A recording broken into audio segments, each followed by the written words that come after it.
Hey guys, so I rewatched tadc episode 9 despite already having gone to see it at the cinema. It still held up, I'm glad it managed to have an ending and didn't drag itself out into a franchise or whatever. However, I made the mistake of looking at some reaction videos to see what others thought, and normally I dislike negative YouTube comments a lot. Like, the video creator has gone to a lot of effort to make free entertainment for y'all. If your first thought is to shit all over that, I feel bad for you, son. But this comment thread here, yeah, they're just right.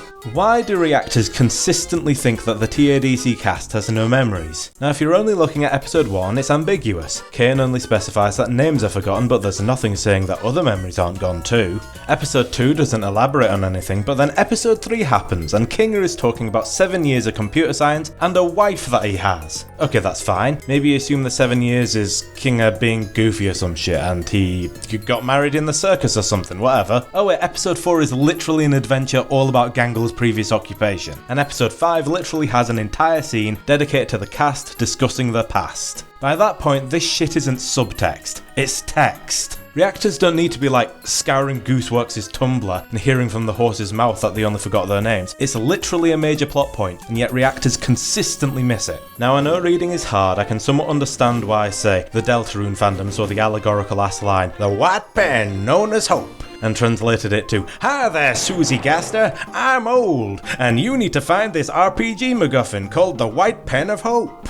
Deltarune only conveys shit via text, and the fandom spent most of its lifetime rendered tragically illiterate until liberated by the sacred 262 pages. But tadc is a visually told story with voice acting and everything. It's a passively consumed story, and the presence of non-name memories should be clear to anyone watching with a micron more attention than those idiots who watched Game of Thrones in bars. So why? Why do reactors have a hard time with this and similar details in the other shit they watch? My hypothesis is that when you prioritise turning other people's content into your content, when the goal of watching something isn't to engage with a story, but instead to farm engagement by constantly thinking of the next remark or quip you have to make on the media, you will inevitably miss the forest for the trees. It's the same reason certain Deltarune theorists will never enjoy the game as per Tony's vision. They're so focused on simply reverse engineering the game till it fits with their conclusion so they can make, I don't know, Carol's Dust 5.0. So they're never actually experiencing the game, just a bunch of data points. Similarly, tadc isn't something these reactors are actually engaging with. It's the popularity that they're engaging with, the social phenomenon, the shit that gets them clicks. And so naturally they miss plot points that aren't juicy hidden lore or some shit. They straight up miss the text, repeatedly.